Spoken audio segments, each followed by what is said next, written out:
Doubtlessly, one of the most amazing innovations of the planet is a seed because it contains both vitalities, namely the beginning as well as the end. Astonishingly, DNA, the promise of life, is enclosed within a seed. The union of two special cells forms a seed.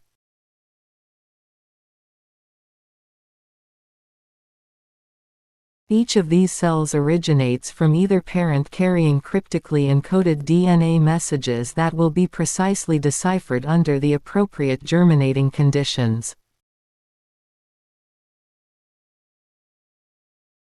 As soon as the plant sprouts from the seed, it indulges all the subsequent processes and gears up to produce new seeds so that the species perpetuates itself and life continues to flow uninterruptedly. Each seed immaterial of the size is inherent to creating a plant. The innate potentiality hidden in a single seed to create several seeds is known as totipotency, wherein the potent seed itself is termed as totipotent. Some plants are single-celled like yeasts, whereas others are made up of colonies of cells that are of the same size, shape, origin, and function.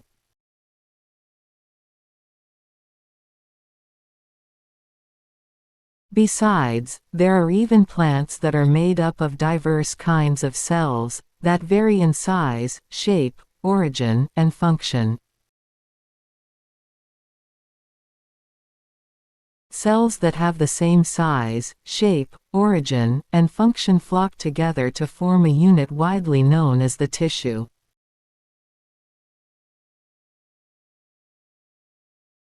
Each of these tissues has specific functions.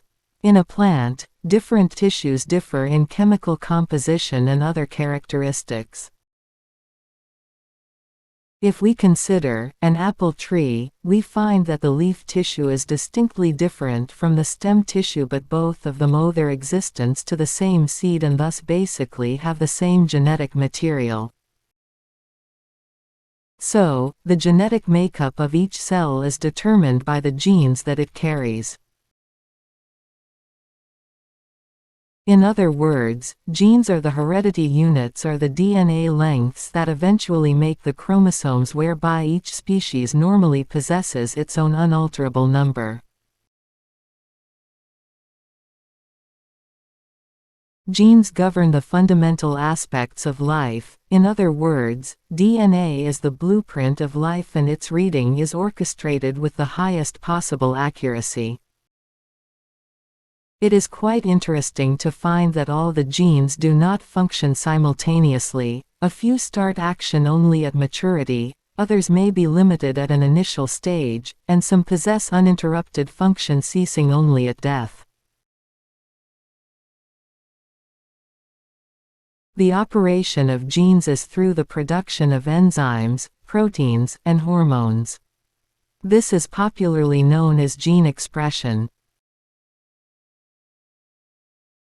Amazingly, an individual gene that cannot be observed leaves behind its biochemical fingerprints in the protein that it specifically codes for and gets a vital chance to express itself.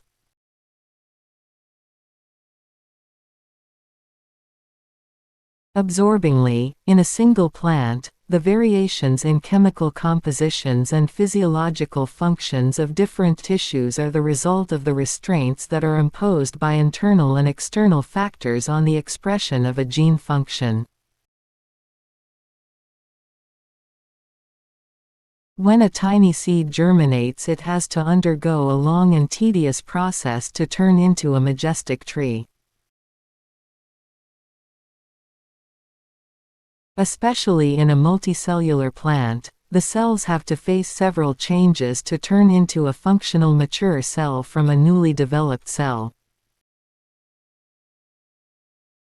In the prime stages of growth, there is a rapid cell division that results in the formation of a cluster of identical generalized cells. There are neither any roots nor any stems, and leaves. At this stage, though, all cells are similar but have to function in different specialized duties as soon as it is assigned to them.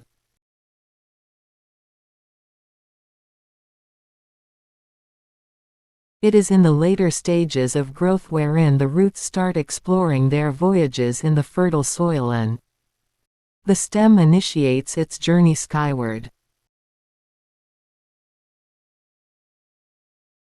Cell maturation in a seed involves two stages of development and specialization.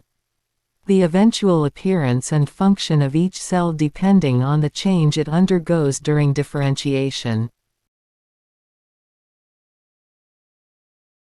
Resultantly, a few cells may possess thin walls and have the function of food storage.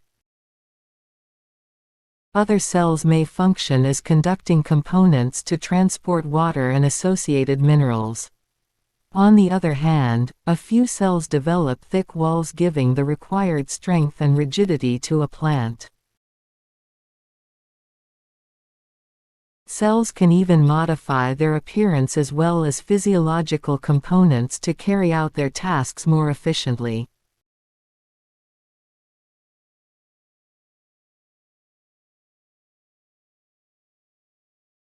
This harmonical balance of activities among cells helps them to compartmentalize their duties and optimize their functionalities.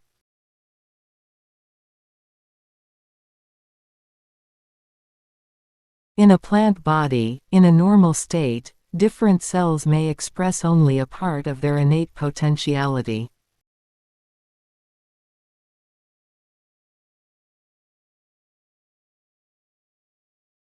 Only the cells that reside in the apical areas of the plant-like stem and root tips have the potential to divide more in comparison to the other cells in the other areas of the plant.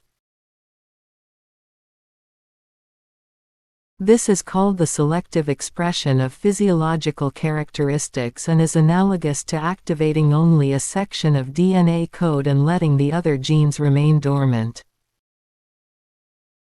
It is interesting to note that as cells differentiate to meet specific tasks, although they no longer resemble the generalized cells from which they had originated but still remain to be genetically identical. The genetic information that has remained dormant and unused is neither lost nor altered.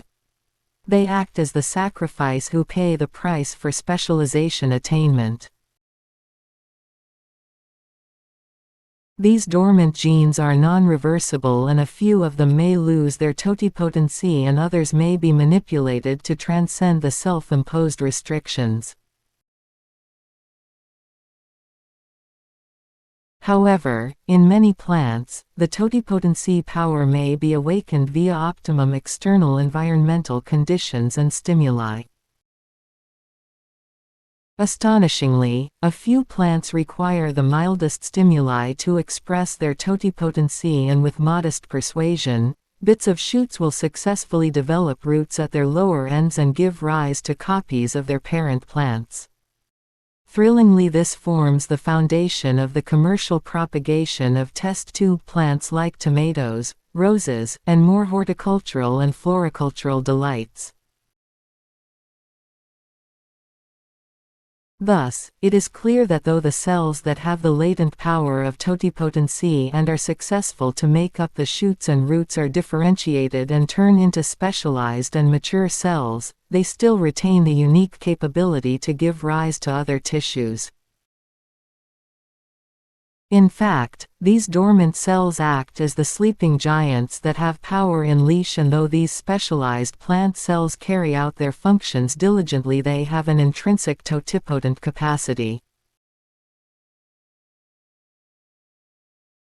This in turn suggests that it would be scientifically possible to control the differentiation course of different plant tissues by manipulating the external milieu.